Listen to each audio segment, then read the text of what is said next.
Қытай орталық Азия елдеріне 500 миллион доллар көмек береді. Қайтарымсыз қаржыны Қазақстан, Қырғызстан, Өзбекстан, Түркменстан, сондай-ақ Тәжікстан елдері алады. Бұл туралы орталық Азия Қытай саммитінде Қытай Халық Республикасының төрағасы Си Цзиньпин мәлімдеді. Онлайн өткен жиынға жоғарыда аталған 6 мемлекеттің президенттері қатысты. Қытай басшысы бұл ақшаның әлеуметтік маңызы бар жобаларды жүзеге асыруға жұмсалатынын айтты. Сонымен қатар Қытай орталық Азия елдері үшін 5000 маманға білім беру квотасын бөледі. Олар денсаулық сақтау, ақпараттық технологиялар, әлеуметтік әл-ауқатын жақсарту саласына арналмақ. Қытай басшысы саммитте індетке қарсы вакцина жеткізу бойынша да көмектесетінін айтты. Қытай Халық Республикасы алдағы 3 жылда орталық Азия елдеріне қайтарымсыз 500 миллион доллар көмекке береді. Бұл қаржы әлеуметтік маңызы бар жобаларға арналады. Сондай-ақ 5000 квота біліктілікті арттыруға бөлеміз. Барлығымыз білігімізді арттыруға бірлескен түрде жұмыс істейік. Сондай-ақ Орта Азия басшылары Қытай елімен арадағы сауда айналымын 70 миллиард долларға дейін ұлғайтуды көздеп отыр. Мемлекет басшысы Қасым-Жомарт Тоқаев Қытай тарапынан Орта Азия елдеріне салынған инвестицияның тең жартысы Қазақстанға тиесілі екенін айтып өтті. Сегодня двусторонний товарооборот. Бүгінде екі жақты сауда жаңа рекордтық деңгейге жетіп жатыр. Өткен жылдың 11 айының қорытындысы бойынша бұл көрсеткіш 17 миллиард долларға дейін жеткен. Қытайдың орталық Азия елдеріне құйған 40 миллиард доллар инвестициясының жартысы Қазақстанға тиесілі. Сондықтан біздің еліміздің Қытайға аймақтағы ең ірі сауда инвестициялық серіктес атануы заңды. Талибандардың Еуропа елдерімен өткізген келіссөздері сәтті аяқталды. Осло қаласында ұйымдастырылған жиында елшілер ауған халқына жіберілетін гуманитарлық көмек көрсету мәселелерін талқылады. Сондай-ақ тәліптер батыс елдермен ақшта сақталған Ауғанстанның 10 миллиард долларға жуық қаражатын бұғаттан шығаруды талап етті. Ал Біріккен ұлттар ұйымы оларға электр қуаты мен өзге де импортқа төлем жасауға мүмкіндік бермек. Алайда ұйым әуелі ауған әйелдерінің құқығының тапталмауына баса назар аударуды сұрап отыр. Ал өткен аптада ауған үкіметі наурыз айының соңында қыздарға арналған мектеп ашуды жоспарлап отырғандарын айтқан болатын.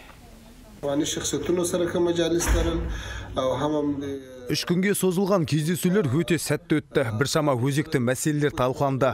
Біз де өз тарапымыздан мәлімдеме жасадық. Мұндай шаралар Ауғанстанның экономикасына оң әсер етеді деп сенеміз. Еліміз соғыс алаңы емес, керісінше халықаралық байланыс нығайған орталық болатынына сенімдіміз. Қазақстандық 440 адамның 58-і елдегі шетелдік банкте жеке есеп шоты бар. Онда сақталған қаржының жалпы көлемі 691 миллиард теңге. Ел азаматтарының банктік шоттарының ең көбі Ресей, ақш және Швейцарияда. Мәселен, Ресейде 140, ақшта 65, ал Швейцарияда 38 азаматтың қоры сақтаулы. Одан өзге 494 мемлекеттік қызметші мен олардың жұбайлары Қазақстаннан тыс 26 елде 666 жылжымайтын мүлік нысанын жариялаған. Оның 436-сы Ресейде болса, 44-ті Біріккен Араб Әмірлігінде, ал 38 тұлғаның Түркияда түрлі ғимараттары бар екендігі анықталған. Сондай-ақ өзге де мемлекеттерде ел азаматтарының автокөлігі, акциялары, дебиторлық берешегі мен кредиторлық қарыздары бар екен. Мүгедектігі бар азаматтарды зейнетке ерте шығару қажет. Мәжіліс депутаттар осылайша дабыл қақты.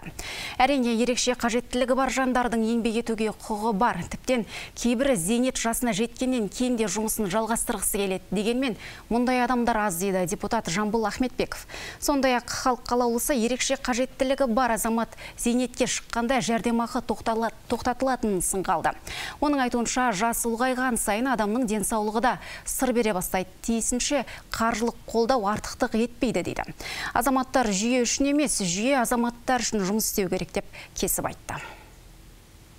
Мүгедектігі бар зейнеткерлер міндетті түрде зейнетақының да мүгедектігі бойынша жәрдемақыны алуға тиіс.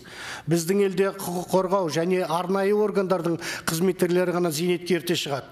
Мүгедектігі бар қазақстандықтарды зейнетақымен қамтамасыз етуде осындай тәсіл қолдануға тиіс деп есептейміз. Басы дауға қалған оператор РОК басшысы Медет Құмарғалиев ұсталды. Одан бөлек экология, геология және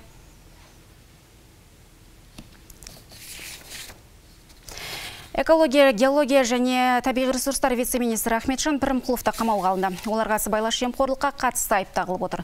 Бұл ақпаратты Қазақстан Республикасы сыбайлас жемқорлыққа қарсы іс-қимыл агенттігі растады. Кейбір дерек көздеріне сенсек, екеуі де елден қашуға әрекеттенген. Қазір күдіктілер Нұр-Сұлтан қаласының уақытша тергеу изоляторына тоғытылған. Естеріңізге сала кетсек, Медет Құмарғалиев 2019 жылдан бері оператор РОП компаниясының басшысы қызметін атқарған. Айта кетсек, қаңтар айының басындағы наразылық акцияларындағы халық талабынан кейін оның жұмысы тоқтатылып, өтел алым жүргізу функциясы Жасыл даму акционерлік қоғамына берілген еді. Терроризмге қарсы операцияны жүргізу кезінде күш құрылымдары ұрланған қарудың 515-ін тауып тәркіледі.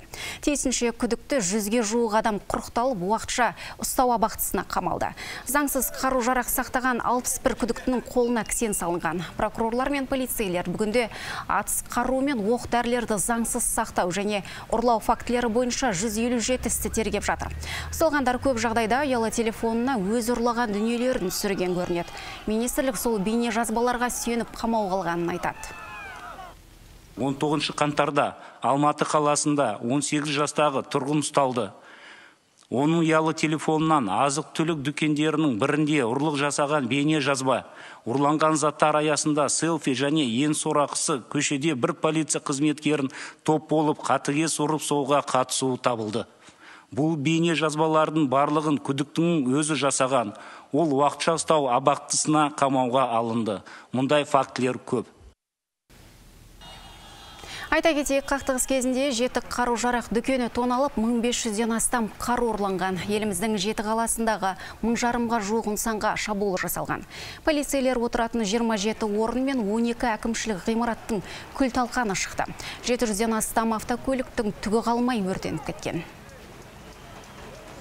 Түркістандық полицейлер 10-ға жуық пәтер ұрлығын жасаған күдіктіні ұстады. Қылмыскер Арыс, Сарыағаш және Сайрам аудандарында бірнеше тұрғынның баспанасына ұрланып кіріп 2 миллионнан астам ақша, алтын әшекейлер мен басқа да бағалы заттарды қолды еткен.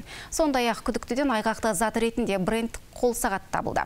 Қалған заттарды ломбардқа өткізіп түскен қаржыны құмар ойындарына жұмсаған. Қазіргі уақытта аталған жайт бойынша сотқа дейінгі тергеу амалдары жүргізілуде. Сайрам ауданында аудан тұрғыны арызданып, кешкі уақытта 2 миллион теңгеге жуық ақшасын және алтын әшекейлерін белгісіз біреудің жымқырып кеткен жайлы арызданды.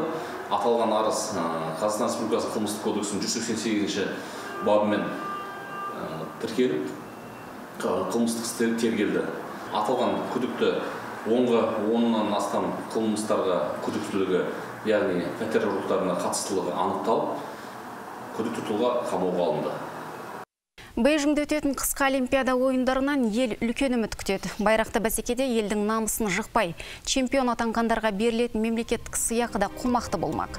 Бүгін оның көлемі белгілі болды. Нақтылап айтсақ, алтын медаль иегерлеріне $250 мың, екінші орынға тұрақтағандарға $150 мың, ал үздік үштікті қорытындылаған спортшыға $70 мың сыйақы беріледі. Сарыағаштық кәсіпкер дауыл немесе жер сілкінісі сияқты табиғи апаттардың басталуын болжай алатын тауыс құсын өсіруде. Ауа райының қолайсыздығын сезсе тынышы қашады дейді шаруа. Сондай-ақ ол шаруа қожалығында қырғауыл, тауық, кептер, түйеқұс пен Азия кекілігін және қаз-үйректің бірнеше түрін бағады. Оңтүстік Азия, Пәкістан, Үндістан, Бангладеште және басқа елдерде кең тараған құстар біздің өңірге қалай жерсінді? Әріптесім Жандос Тасемір тарқатады. Ауыл шетінде орналасқан шаруашылыққа барсаңыз, ғажайып әлемге тап болғандай боласыз. Олардың ішінде ең ерекшесі сұлулығымен, жарқыраған қауырсынымен әлемге әйгілі мына бір үндістандық тауыс. Күтімі ерекше экзотикалық құс жылына 6 рет жұмыртқалайды. Одан өзге бұл құс көктем айларында ғана ерекше билеп өнер көрсетеді. Шаруа бірнеше жыл бұрын тауыс құсының бір жұбын сатып алған. Қазір оның саны 40-қа жетіп отыр. Қазір енді бір 8-ін алып қалдық биылға. Қалған достарымызға сыйладық. Біреулерін саттық әйтеуір. Бұны енді мен айтпасам болған бір байып кеттік деп. Бұл хобби ретінде, қызығушы ретінде әкелгенбіз. Оның ешқандай ерекшелігі жоқ. Бір жылыжайда болған, жылыжайда керек емес міне. Далада отырады. Бидай, жүгері, комбикорм, әртүрлі жем, не берсең жейді, осы тауықтың жеген жейді. аса күтімді қажет етпейді бұл құс. Кәсіпкер шеттен әкелінген құстарды бағудың қыр-сырын жақсылап меңгеріп алған. Келешекте қосымша балық шаруашылығын дамытуды қолға алмақ. Сондай-ақ кәсібін кеңейту де жоспарда бар. Түрлі құстар енді қысқа қарай азайтқан жайымыз. Болмаса бір 200-де құс бар тұғын берді. Былтыр енді жеті несін балапанын алып келдім түйеқұстың. Оны да өсіріп жатырмыз. Құдай қаласа түйеқұс шаруашылығын ашамыз деген ойымыз бар. Былтыр бір 15-18 балапанын, мынау жаңағы золотой дейді ғой енді орысша. Сол золотойдың балаларын 15-ін жібердік бостандыққа. Местный қырғауылдармен шатысып, гибрид арасынан бір өзгеше порода шықсын деп жібердік. Аққудың бір пар жұбын іздетіп жатырмын. Сонымен мини-зоопарк болады, құдай қаласа. Жалпы былтыр аудандағы барлық құс саны 600 мыңнан асқан. Оның ішінде 513.212-сі құс фабрикаларында болса, 2500-і жеке кәсіпкерлер мен шаруа қожалықтарында өсіріліп жатыр. Қалғаны жұртшылық ауласында. Жандос Семір, Нұрболат Әмір, Түркістан Таймс. Әзірге айтарымыз осы. Түркістан телеарнасы әр шаңырақта қосылы болсын.